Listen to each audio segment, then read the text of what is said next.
নমস্কার বন্ধুরা। আজকে আমরা WBSSC গ্রুপ সি এর জন্য যে আমরা জিকে পড়ছি, তার আজকে আমাদের জিকে এর 2nd ক্লাস। এর আগে আমরা অঙ্ক ক্লাস করেছি, জিকে এর একটা ক্লাস করেছি, ইংরেজির ২ টো ক্লাস করেছি।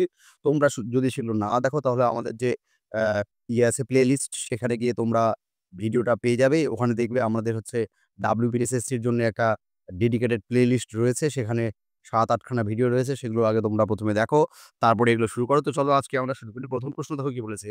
যে কোন যন্ত্রের সাহায্যে বায়ুর চাপ মাপা হয়? ঠিক আছে? বায়ুর চাপ আমরা কোন যন্ত্রের সাহায্যে মাপতে পারি? তো কি আছে? হাইগ্রোমিটার, ব্যারোমিটার, অ্যানিমোমিটার আর হচ্ছে ফ্যাথোমিটার। ঠিক আছে? তো সঠিক উত্তর কি হয়ে যাবে? সঠিক উত্তর তোমরা আশা করব সকলে জানো যে সঠিক উত্তর হয়ে যাবে ব্যারোমিটার। আজকে আমরা পড়ছি গ্যাসের আচরণ। ঠিক আছে? The nature of gas. ঠিক আছে? আজকে আমরা যেসব প্রশ্ন করব সেগুলো হচ্ছে ক্লাস 10 এর বই। ঠিক আছে? ক্লাস 10 এর বইতে যে গ্যাসের যে আচরণ রয়েছে, ১ম চ্যাপ্টার সায়েন্সের।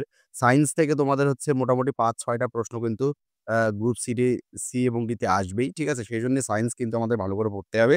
সেজন্য আজকে আমরা ক্লাস 10 এর যে গ্যাস চ্যাপ্টারটা রয়েছে, গ্যাসের আচরণ বলে, সেখান থেকে প্রশ্নগুলো নিয়েছি। এগুলো হচ্ছে তোমাদের সবগুলো পরীক্ষার জন্য খুবই ইম্পোর্টেন্ট। তো চলো আমরা নেক্সট কোয়েশ্চেন দেখি যে নেক্সট কোয়েশ্চেন কি আছে? কি বলেছে দেখো ২ নাম্বার, যে এসআই পদ্ধতিতে চাপের একক কি? এসআই পদ্ধতিতে চাপের একক কি? এসআই পদ্ধতিতে চাপের একক দেখো নিউটন পার মিটার স্কয়ার, ডাইন পার সেন্টিমিটার স্কয়ার, নিউটন আর ডাইন। ঠিক আছে? দেখো ডাইন আর নিউটন তো এই দুটো তো হচ্ছে আমাদের বলের একক। এই দুটো কি? এই দুটো হচ্ছে আমাদের বল বা ফোর্সের একক। ঠিক আছে? এই দুটো হচ্ছে বল বা ফোর্সের একক। এবার চাপ মানে কি? যদি তোমরা চাপ মানে জানো, তাহলেই হচ্ছে একক বার করতে কোনো অসুবিধা হবে না। চাপ মানে হচ্ছে বল বাই ক্ষেত্রফল। ঠিক আছে? বল আপন ক্ষেত্রফল। ঠিক আছে? তাহলে এবার বলের একক দেখো, বলের এসআই পদ্ধতির একক কি? নিউটন। আর ক্ষেত্রফলের কি? Metre square. তাহলে কি হবে উত্তর? নিউটন পার মিটার স্কয়ার হবে কি আমাদের এসআই পদ্ধতিতে। ঠিক আছে? আর যদি সিরিয়াস পদ্ধতিতে বলতো তাহলে নিউটনের জায়গায় ডাইন হতো আর এটা সেন্টিমিটার স্কয়ার হতো। তাহলে এসআই পদ্ধতিতে অ্যান্সার কি হবে এটার? এটার অ্যান্সার হয়ে যাবে option A, Newton per metre square. ঠিক আছে? এইভাবে আমাদের কিন্তু একক বের করতে হয়। একক মুখস্থ করার কোনো দরকার নেই। রাশিটা মনে রাখলেই আমাদের কিন্তু এককগুলো ফটাফট বের করা যায়। ঠিক আছে? নেক্সট চলো আমাদের হচ্ছে ৩ নাম্বার, এটা খুব ইম্পোর্টেন্ট প্রশ্ন। ঠিক আছে? এটা বারবার পরীক্ষাতে আসে। প্রত্যেকটা পরীক্ষায় গ্যাস থেকে প্রশ্ন আসলে এই প্রশ্নটা দেওয়ার চেষ্টা করে যে, কোন অবস্থায় বাস্তব গ্যাসগুলো আদর্শ গ্যাসের মতো আচরণ করে? মানে আইডিয়াল যে আমাদের গ্যাস হয়, সেই আইডিয়াল গ্যাসের মতো আচরণ করবে কোন অবস্থায়? ঠিক আছে? উচ্চ চাপ এবং উচ্চ উষ্ণতায়, নিম্নচাপ, নিম্ন উষ্ণতায়, নিম্নচাপ, উচ্চ উষ্ণতায় নাকি উচ্চ চাপ, নিম্ন উষ্ণতায়? তো দেখো সবসময় মনে রাখবে এটা অ্যান্সার করার জন্য এটার অ্যান্সার তো অপশন সি হবে। যে নিম্নচাপ এবং হচ্ছে অতি উচ্চ উষ্ণতা, এটা কিন্তু তোমাদের হচ্ছে অ্যান্সার হয়ে যাবে। যে নিম্নচাপ, এটা হচ্ছে অ্যান্সার হয়ে যাবে। তো মনে রাখার সহজ উপায় যে নিম্ন উচ্চ মনে রাখবো আমরা। ১ম চাপ নিম্ন হবে, ঠিক আছে? আর উচ্চ কি হবে? উষ্ণতা হবে। তাহলে নিম্ন উচ্চ মনে রাখবে। তাহলে নিম্নচাপ ১ম টা কিন্তু চাপ হবে। ঠিক আছে? পরীক্ষার সময় যদি উষ্ণতাটা আগে দেয় তাহলে কিন্তু সবসময় ভাববা হাই টেম্পারেচার আর লো প্রেশার। ঠিক আছে? হাই টেম্পারেচার আর লো প্রেশার ইংরেজিতে পড়বে, ভালো মনে থাকবে। ঠিক আছে? নেক্সট হচ্ছে তোমাদের আমাদের ৪ নম্বর প্রশ্ন দেখো কি বলেছে? যে পরম শূন্য উষ্ণতার মান সেলসিয়াস স্কেলে কত? ঠিক আছে? পরম শূন্য উষ্ণতার মান সেলসিয়াস স্কেলে কত? এটা হচ্ছে তোমাদের বারবার পরীক্ষায় আসে। তো এটা হচ্ছে সঠিক উত্তর কি হয়ে যাবে? দেখো সঠিক উত্তর হয়ে যাবে আমাদের -২৭৩ ডিগ্রি সেলসিয়াস। এটা হচ্ছে -270 273 ডিগ্রি সেলসিয়াস। এইটা হচ্ছে কি আমাদের পরম উষ্ণতা। পরম উষ্ণতা বলতে পরম শূন্য উষ্ণতা। এই পরম শূন্য উষ্ণতা মানে কি? পরম শূন্য উষ্ণতা মানে হচ্ছে এই উষ্ণতায় এলে সব গ্যাস কি হয়ে যাবে? তরল হয়ে যাবে। ঠিক আছে? কোন গ্যাস আর হচ্ছে গ্যাস স্টেট এ থাকতে পারবে না। সেটা মানে গ্যাসীয় অবস্থায় থাকতে পারবে না। তরল অবস্থাতে চলে আসবে। ঠিক আছে? তো আমি বলছি এটা কেলভিন স্কেলে মান কত হবে? আমি তোমাদের একটা প্রশ্ন দিচ্ছি যে কেলভিন স্কেলে, ঠিক আছে? এই পরম শূন্য উষ্ণতার মান কত? ঠিক আছে? যারা পারবে, অনেকেই জানো। ঠিক আছে? তো যারা জানো তারা হচ্ছে কমেন্ট করো যে পরম শূন্য উষ্ণতার মান কত কেলভিন স্কেলে। ঠিক আছে? তো চলো এবার আমরা হচ্ছে নেক্সট যাই। ঠিক আছে? দেখো আমি লিখলাম, লিখা অত ভালো করে লিখলাম না। লিখার চেষ্টাও করলাম না। ঠিক আছে? নেক্সট দেখো ৫ নাম্বার কি বলেছে? যে উষ্ণতা বৃদ্ধিতে গ্যাসের অণুর গতিশক্তি কি হয়? শূন্য হয়ে যায়? নাকি বৃদ্ধি পেয়ে যায়? নাকি হ্রাস পায়? নাকি একই থাকে? এটাও একটা এগেইন ভালো প্রশ্ন। আমি ভালো প্রশ্নগুলো নিয়েছি। বেশি প্রশ্ন পড়ে লাভ নেই। অল্প প্রশ্ন পড়তে হবে। কিন্তু যেগুলো প্রশ্নে পরীক্ষায় আসার মতো সেগুলো আমাদের পড়তে হবে। তাহলে দেখো উষ্ণতা বৃদ্ধিতে কি হয়? উষ্ণতা বৃদ্ধিতে গ্যাসের যে গতির অণুশক্তি বলছি, গতিশক্তি, ঠিক আছে? গতিশক্তির সূত্র কি? হাফ অফ হচ্ছে mv স্কয়ার। ঠিক আছে? এটা হচ্ছে আমাদের গতিশক্তির সূত্র।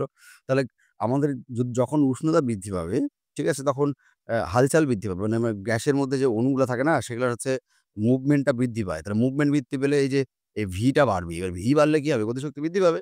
এভাবে করে মনে রাখবে তাহলে হচ্ছে তোমাদের ফটাফট কি হয়ে যাবে? প্রশ্নগুলোর উত্তর মনে থেকে যাবে। ঠিক আছে? এবার যদি তোমরা শুধুমাত্র মুখস্থের উপরে করতে চাও তাহলে কিন্তু হবে না। বুঝতে হবে। ঠিক আছে? নেক্সট চলো, নেক্সট হচ্ছে আমাদের ৬ নম্বর প্রশ্ন দেখি আমাদের কি আছে। ৬ নম্বর প্রশ্ন দেখো কি বলেছে যে কোন উষ্ণতায় সেলসিয়াস স্কেল এবং কেলভিন স্কেল, ঠিক আছে? এখানে স্কিল হয়ে আছে। স্কিল না, এটা স্কেল হবে। কেলভিন এটা কি হবে? স্কেল। কেলভিন স্কেল আর হচ্ছে সেলসিয়াস স্কেল একই পাঠ দেয়। তো এটা মনে রাখবে আমাদের একটা সূত্র আছে যে F/9 সমান, সমান না ভুল বললাম।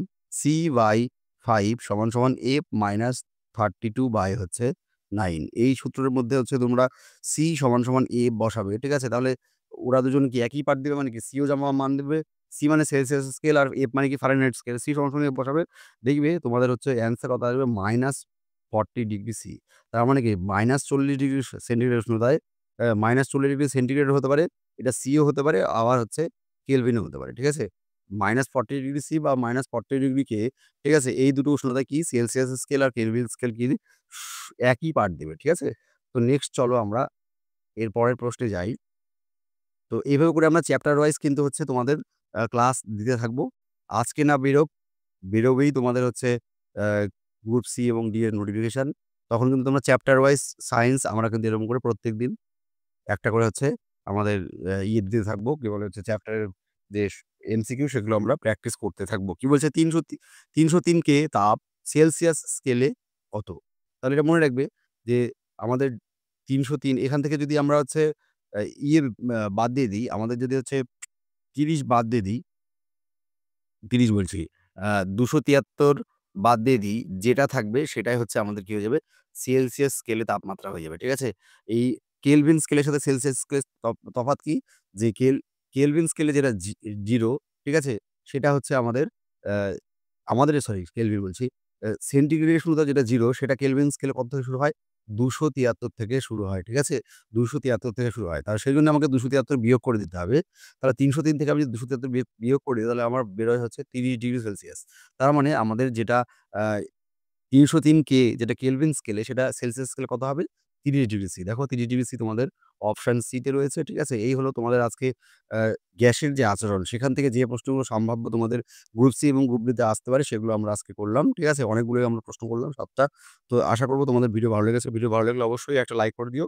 আর বন্ধুদের মধ্যে পারলে শেয়ার করো। ঠিক আছে? তো দেখা হচ্ছে তোমাদের সাথে পরবর্তী ভিডিওতে। ততক্ষণ পর্যন্ত সকলে ভালো থাকবে আর শিখতে থাকবে। ঠিক আছে? নমস্কার।